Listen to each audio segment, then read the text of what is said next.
participation of women in the democratic processes. The engagement between the women leaders of the party is to ensure they are fully involved in the pre-election processes. See, this election where we enter a scientific election. In the year so, 1 + 1 equal to 80. Your PVC, that one are your gold, no lamp. I damn me, they carry my own like baby the waka. He has come to stay in Nigeria, and we must be part of that. It's always good to be part of success than be part of success after success. They promise to sustain this gesture.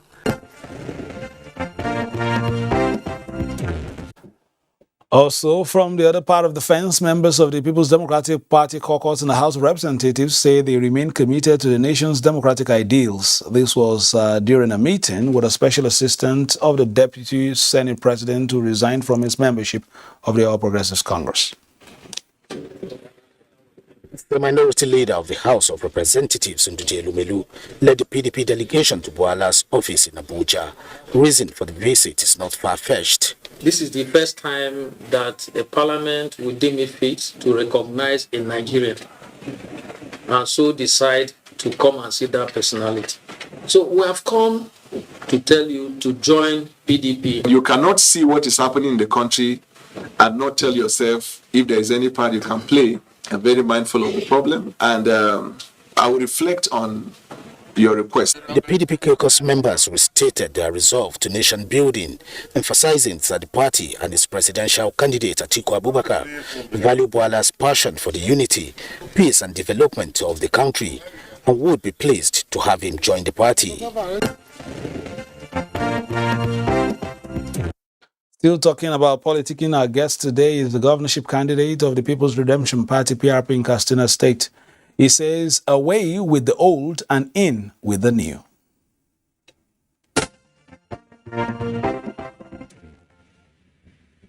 My convention went the different way, not the normal way. We did a very humble and fair and credible primaries. We had no exchange of dollars, no rancor, no fightings. It was purposeful and determined to bring an option to the people of Katsina State. PRP gave option to the young people.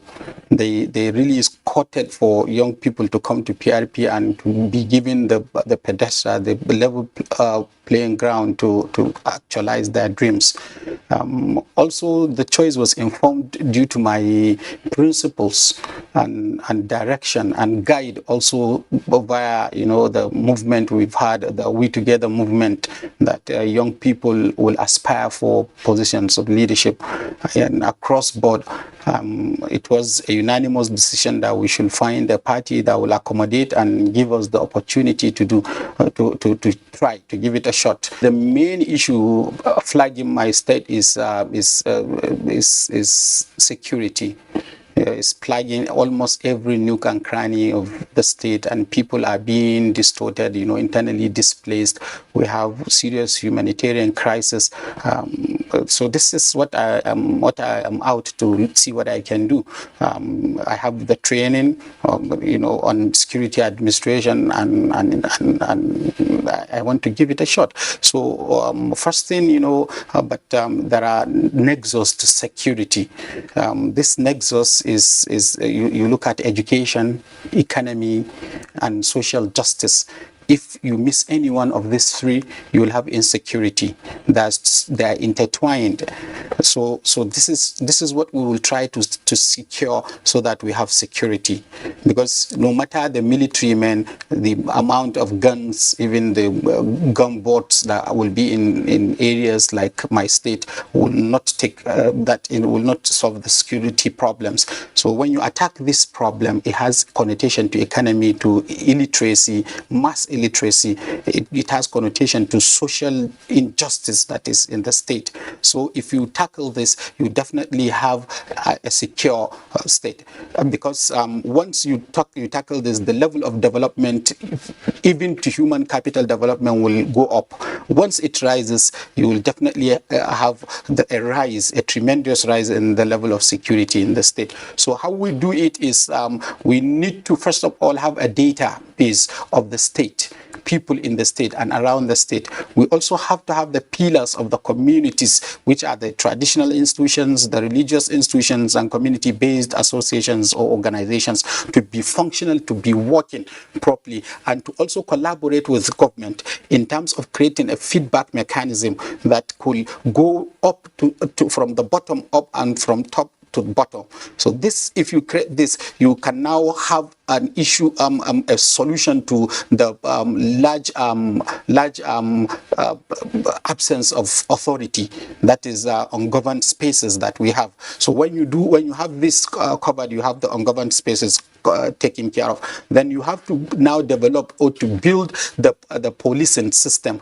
You know, we have to do direct intervention through the Katsina State Security Trust Fund that we are going to establish to be able to support the police in their work. And we need to upgrade the police stations on our own in our state to secure our people, to be able to have data, robust database of crimes and criminals in the state. This could help us nib and go directly to find out, to take samples, which we will take to our labs, forensic laboratories that will check crimes at crime scenes. We take samples so that we refer to that database that we are building on security to see culpability or to see linkage between the criminals we have in the database and the crimes being committed.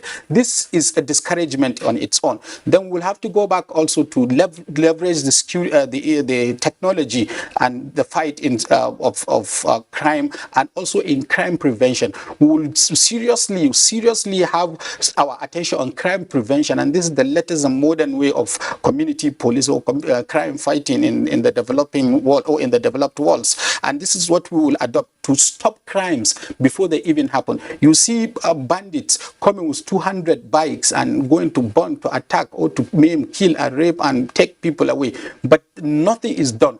So there is a way that we can leverage technology, that we can ab initio see them, through a remote sensing, that we can see them when they are about to attack, and we could do something that is tangible, that is meaningful to stop such attacks. And once that is done, you'll see tremendous development. We have stopped the attacks. We have now moved up the people to a level that they are under development in every key and sector of the economy could give us a secure environment. We're still hoping to join Major Gabriel Adofiku, just a word or two on the security situation and how we could go on to conquer the threat to the nation. Major Adofiku joining us. Thank you very much for joining us. Earlier we spoke about, the military checkpoint that was attacked. Just from let's first say condolences, of course, to the defense community. As a former secretary of the Secretary General of the Retired Army, Navy, and Air Force Officers Association right now. But very quickly, because time is not our friend, where do we go from here, and how can we begin to, to change this narrative or this worrisome trend?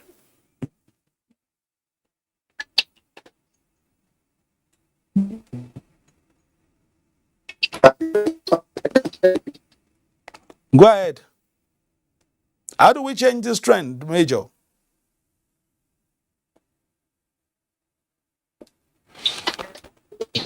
All right, I understand that there's some challenges with the audio there. Let's go to one more story and see if we can re-engage Major Adofiku. The ruling All Progressives Party has been comparing notes with the ruling party in Burundi with a view to ensuring the entrenchment of democratic principles.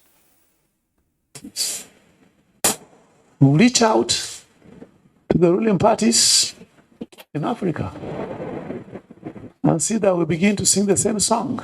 Indeed, It might be a song by the old and the young democratic nations in the African continent, whose rhythm will be to promote good governance, tackle poverty, and build infrastructure identified as basics for development.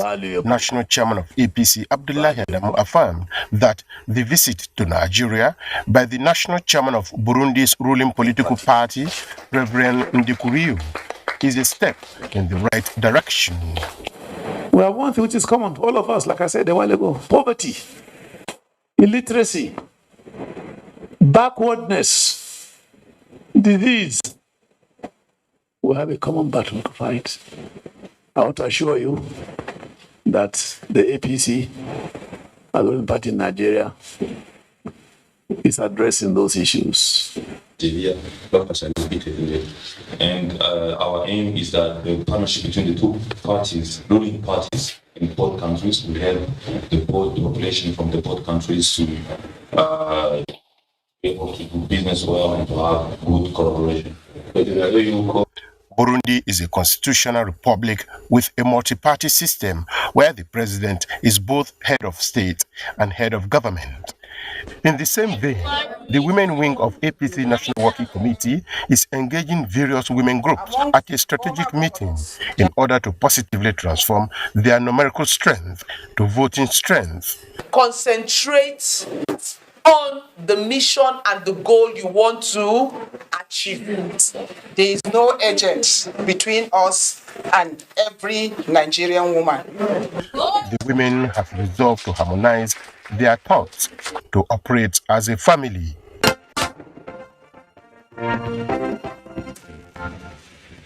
That's the size of the program today. I'm afraid we couldn't quite reach retired Major Gabriel Adofiko in Jos, and of course we also tried to reach the first PRO, Muiwa Adejobi, who said that it would also contact us in perhaps our subsequent programs. We'll try to bring this gentleman in as we move towards 2023, and of course we look at efforts to curtail incidences of insecurity, as well as the preparations for the 2023 general elections. My name is Visao Ogunfi, thanking you for staying tuned. All the best. Enjoy the rest of your weekend, and who continue tuning into the Nigerian Television Authority, where we give you the very best of news, reviews, previews, and interviews. And don't forget that this is the political season, so play your politics for the greater good.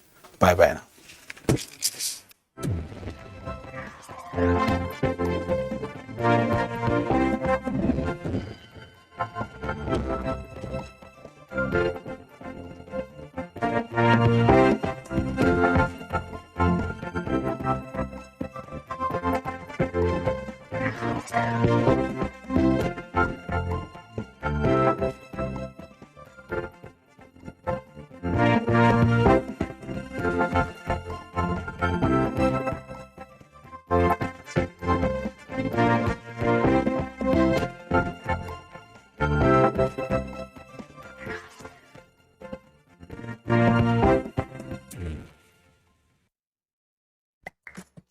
Hours a day, 7 days a week.